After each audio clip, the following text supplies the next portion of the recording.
Ce n'est pas une blague. Chelsea, l'un des clubs les plus dépensiers de la planète, le club qui a englouti plus d'1 milliard de livres en joueurs de 20 ans à peine depuis l'ère Blueco, est en train de négocier pour recruter un attaquant de 35 ans, et pas n'importe lequel, Danny Welbeck, l'ancien crack de Manchester United, l'ancien attaquant d'Arsenal, aujourd'hui la valeur sûre de Brighton.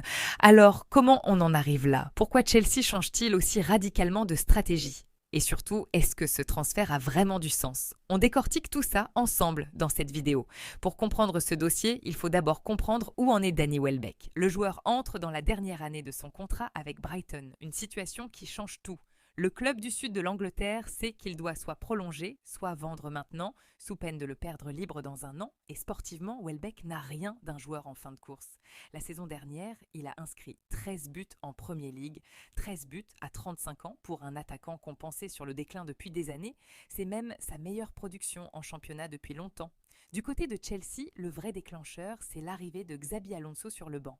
L'entraîneur espagnol a hérité d'un effectif jeune, parfois brillant individuellement, mais qui a cruellement manqué de repères et de leadership dans les moments difficiles la saison passée.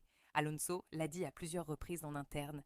Il veut de l'expérience, des joueurs capables de parler dans le vestiaire, de gérer la pression d'un match qui bascule.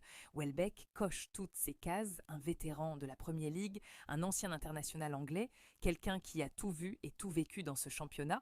Alors concrètement, où en est-on? Selon plusieurs sources journalistiques, dont The Athletic, des discussions préliminaires ont eu lieu entre les deux clubs et le climat serait plutôt positif. Brighton, de son côté, ne compte pas retenir son joueur contre son gré. Le club est prêt à accepter une vente à condition d'obtenir un prix jugé raisonnable compte tenu de l'âge du joueur et de la situation contractuelle.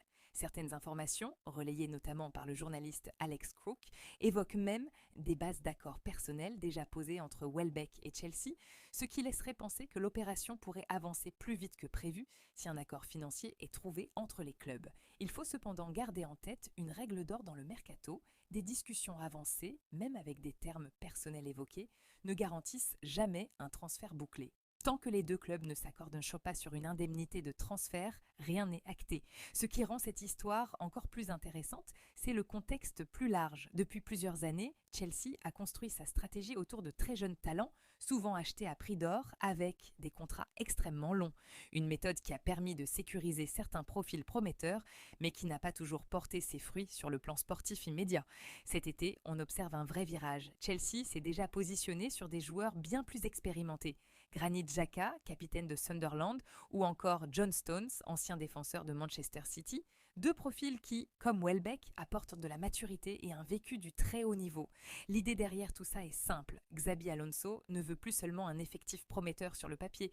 Il veut un groupe capable de gagner des matchs importants, maintenant, pas dans 3 ans. Alors la vraie question qui se pose, est-ce un pari intelligent pour Chelsea? D'un côté, les statistiques parlent pour Welbeck, un attaquant fiable qui continue de marquer à un rythme respectable en Premier League et dont le rôle ne serait probablement pas celui d'un titulaire indiscutable, mais plutôt d'un joker de luxe, d'un mentor pour les jeunes attaquants du club et d'une solution en cas de blessure. De l'autre côté, on peut légitimement s'interroger sur la logique à long terme d'un tel investissement pour un club qui a justement basé son projet sur la jeunesse. Mais c'est peut-être justement ça, la vraie leçon de cette histoire. Même les projets les plus tournés vers l'avenir ont parfois besoin d'un peu de passé pour tenir debout. Voilà où en est ce dossier Welbeck-Chelsea pour l'instant. Des discussions positives, un joueur ouvert au projet, un club vendeur pas fermé à la discussion, mais encore aucun accord financier officiellement bouclé entre les deux clubs. Est-ce que ce transfert va se faire?